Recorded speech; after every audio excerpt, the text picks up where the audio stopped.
Nakaka-boring bang tumira dito sa Nepal? Hintay akong mag-rice yung dough na ginawa ko for burger bun. So, ayan na, luto na. Lagyan lang natin ng... At hindi rin ako nakapagpagupit. Cham, give me the knife, please. Hanggang dyan na muna ako. Pahinga-hinga lang tayo ng konti. Ayun yung may-ari, naka-block.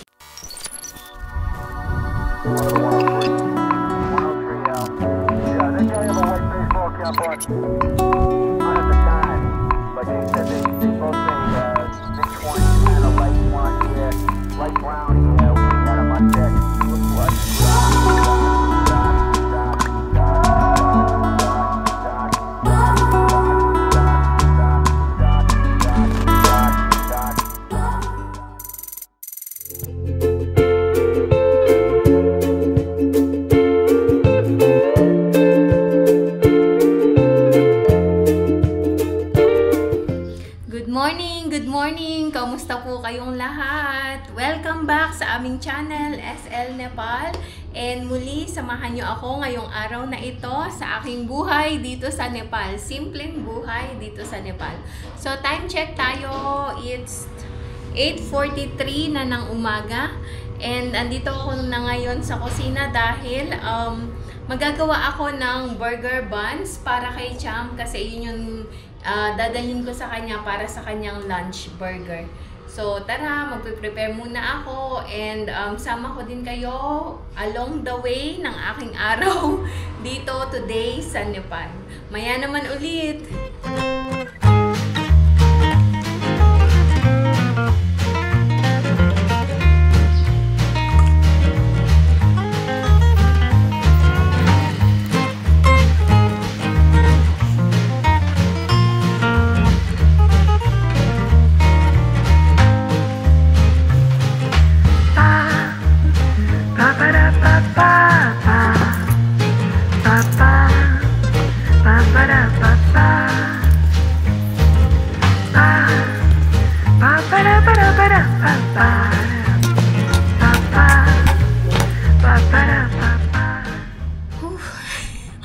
Mainit, maaraw today. So, habang naghihintay akong mag-rice yung dough na ginawa ko for burger buns, dito muna ako at ako'y maglilinis. Alam nyo ba, minsan kasi, ang dami kong yung tawag nito. Minsan, may mga times na tamad akong maglinis. Kaya hindi ako everyday naglilinis. Kala nyo lang masipag ako. Hindi. Joking aside, minsan kasi, may mga times na tamad ako maglinis, yung as in, wala. Gusto ko wala lang akong gagawin. Dumarating din ba kayo sa times na ganun? Na parang gusto nyo yung nakahiga lang, ganun. So, anyway, dito ako ngayon sa living room at ako'y maglilinis. And then, tingin tayo kung ano pang gagawin. Plano kong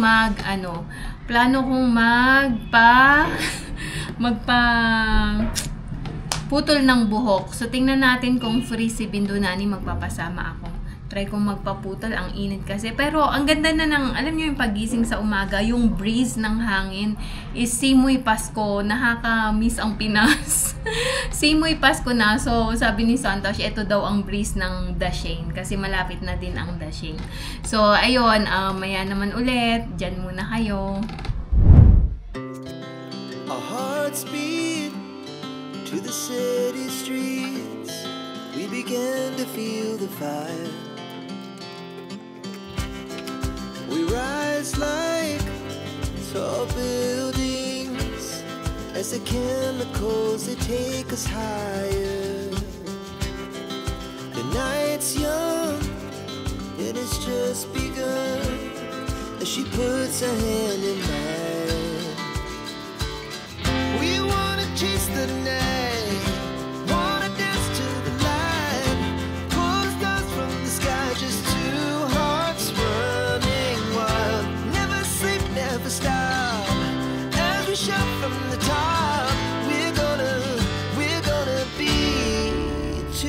Running wild.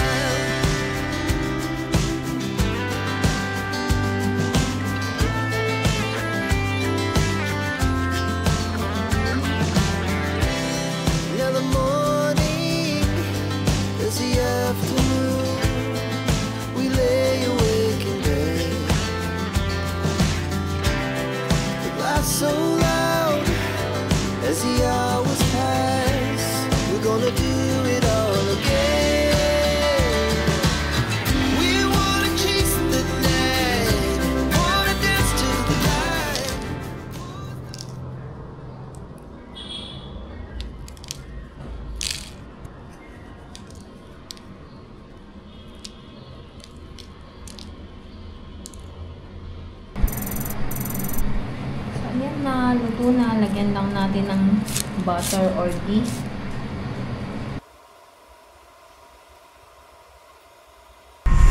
Okay, ayan. Ready na. So, prepare ko na ang baon ni Chang. 4 ang bibigay ko sa kanya.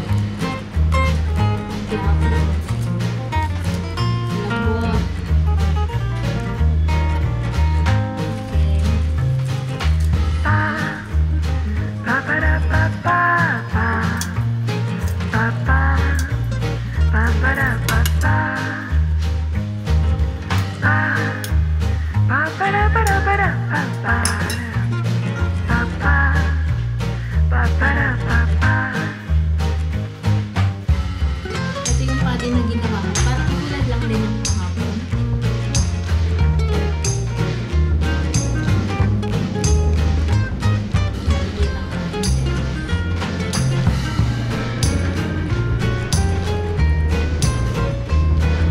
Walang cheese. So, ayan na. Ating burger.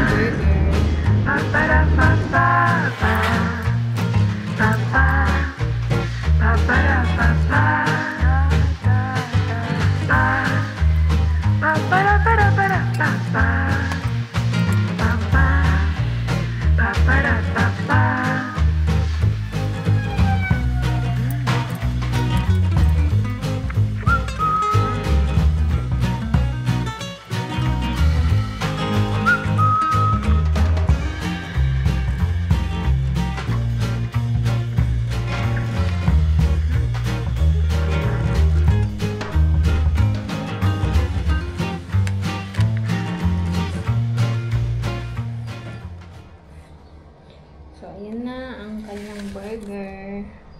4 yung ginawa ko kasi 4 daw yung friend niya. I mean 4 sila. So, 3 yung friend niya, 1 din yung sa kanya.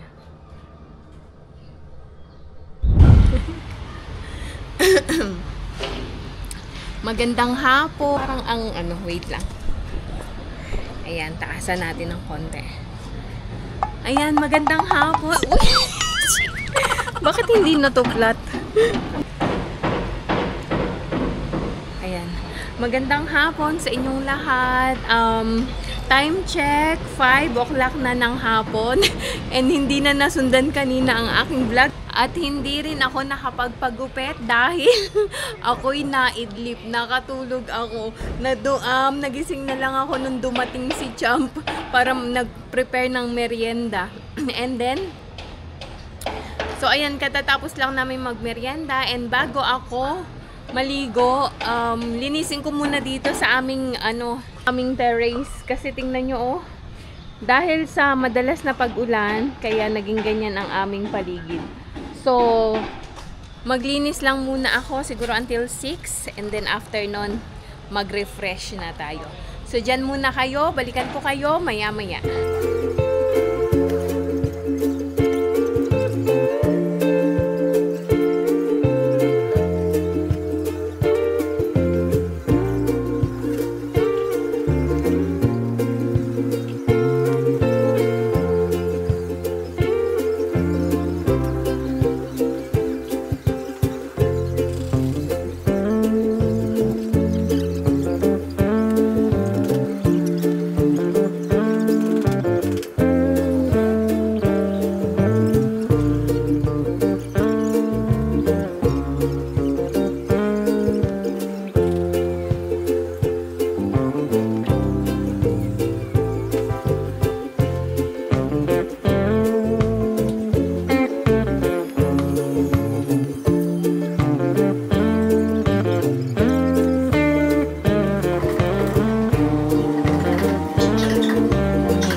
Sharp knife. The big one. We're using to open the plastic cup.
dyan na muna ako. Kalat. So, balance na lang yon. Hopefully bukas. Linis na tayo.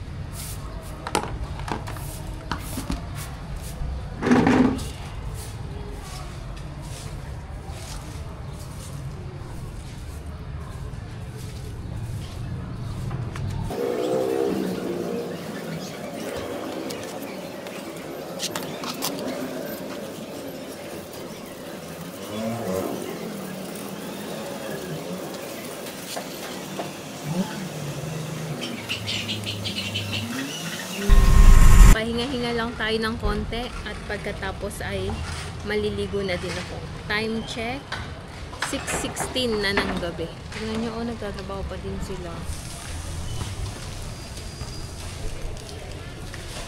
Maggagabi na. Ayun yung may-ari, naka-black. Isa pala sa may-ari. Yan, nakatayo, naka-long sleeve.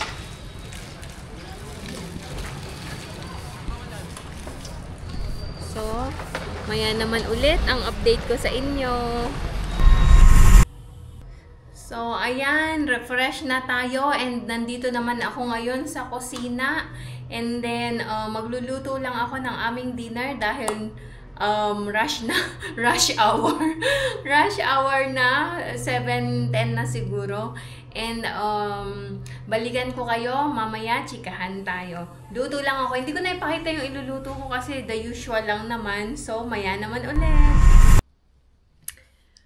Hello, magandang gabi po sa inyong lahat. Ayan, katatapos lang namin kumain. And katatapos lang kasi ng BS namin kaya late na kaming nakakain. After BS kami kumakain. So, andito ako sa living room ulit. Magchichikahan lang tayo ng very, very light. Very, very light eh. Bali, ano ba? Wala naman ako masyadong ginawa ngayong araw masyado. Puro linis lang. And naglinis ako dito din sa... Nagtanggal ako ng damo dito sa sa labas namin. So, kung napapansin nyo, ang tag nito, puro ganun lang muna. And then, may nag-comment na lagi akong busy. So, maraming salamat po. At napapansin nyo na busy ako palagi. Actually, humahanap talaga ako ng mapagkakabisihan.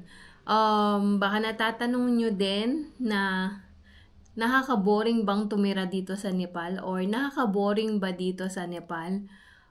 Sagot ko dyan, depende po sa depende sa character siguro ng tao. Kasi pagka, katulad kong introvert, hindi ako nabuboard kasi naghahanap ako ng mapagkakabisihan and masaya na ako pag kahit nasa bahay ako. Pero pag ang character ng tao is medyo yung parang outgoing, siguro hindi siya mabuboard kasi meron naman ding meron namang mapaggagalaan or any activities na gusto nila. Kaya lang, syempre, kung i-compare sa ibang bansa or sa Pinas, iba pa rin ang nature or dito.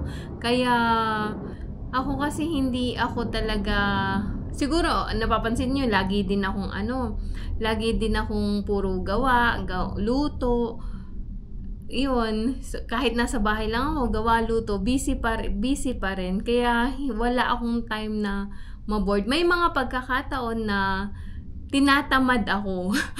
As in, tulad ng sabi ko sa inyo kanina, dumarating din, kung nakikita nyo sa mga videos ko, lagi akong busy, ang dami kong ginagawa. Pero may mga time din na tinatamad ako na ayokong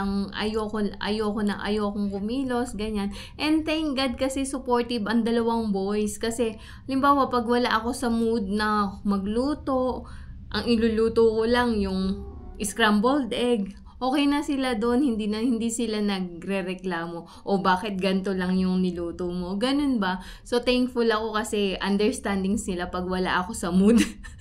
Ganon. And supportive, lalo na si Santos, as in. Wala akong problema sa pagkain niya. Kahit anong iluto ko, kakainin niya. Kaya, napaka ano niya. Yun lang, may mga food na ayaw siya na hindi ko talaga iniluluto. Ayaw niya nung yung kalabasa, yung mga ganyan. Pero pagka minix ko, okay lang sa kanya yun. Ayun lang, thankful ako kasi hindi siya maarte sa pagkain. Kumbaga, kung ano yung nandyan sa hapag, kung ano yung i-prepare ko, kakainin niya. And then, si Champ naman, I make sure na di ba nakikita niyo, nagluluto ako ng mga Filipino food.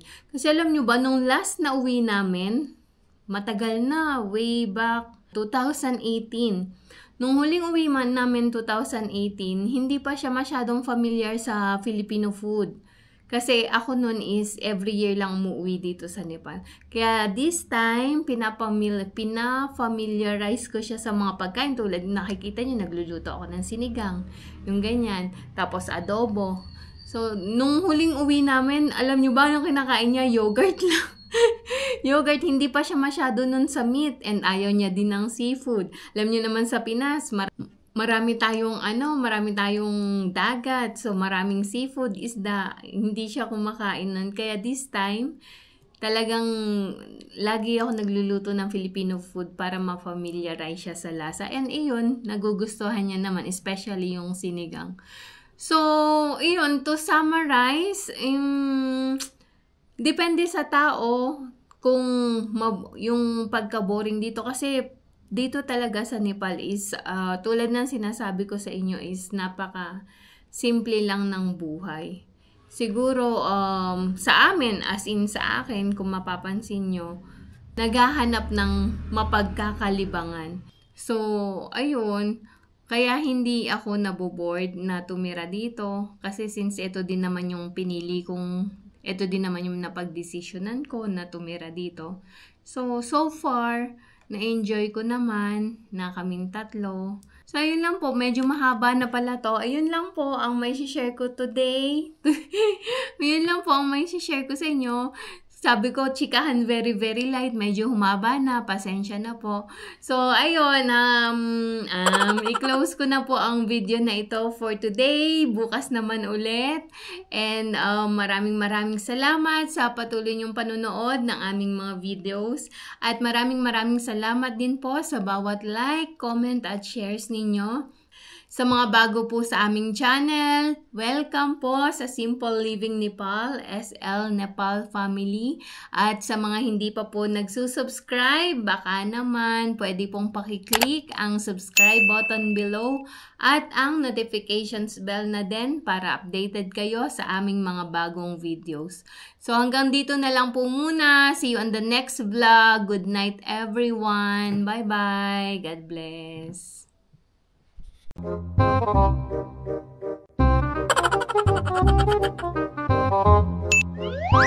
Ginagawa mo. If you like this video, please consider subscribing to our YouTube channel, SL Nepal. Thank you for watching. Have a nice day.